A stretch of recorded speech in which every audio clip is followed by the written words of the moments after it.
Hi, it's Nikki here. Today I've been thinking a lot about what we are told is the logical way of doing things versus the reality of when we're in front of doing stuff. And that's been inspired by autumn, really, and about the leaves on the trees. So as a kid, I quite distinctly remember being told that when it was the time for a deciduous tree to shed its leaves, it would go from being green to yellow to orange to red to brown to dropping off. It's not true. It's not true. I am stood in amongst a whole bunch of oak trees at the moment, and the majority of those don't have any red in their leaves at all. And yet yesterday I was walking down a street and bright reds and oranges and the most wonderful combinations all on one leaf on the ground. So that logical pattern of what we're told, yes, those colours do take place, but they don't necessarily take place in that order and for all trees. Now, what's any of this got to do with learning and development?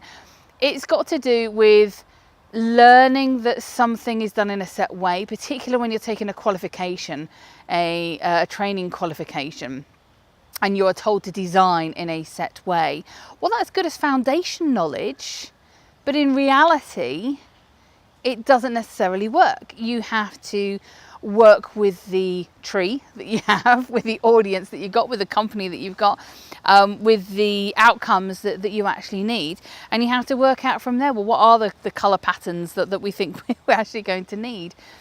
And one of the things that I do is I go into organisations and I help training teams actually look at that.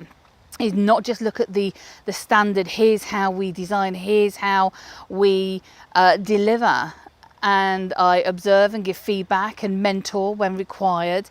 And it's amazing how many people still hold on to that logical route that they have been taught or they have been trained to consider, and haven't stepped away from yet in order to really think about, well, what is the environment that we're in?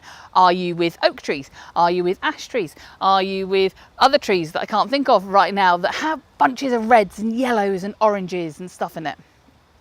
So that's me and my thought for today, while me and Maisie go bimbling, she's around there somewhere, around the park before I set off to do some design work for a client, where I start to think about what are those colours that are going to be in those leaves. So whatever you're doing today, have a good one, and I'll chat soon. Cheers.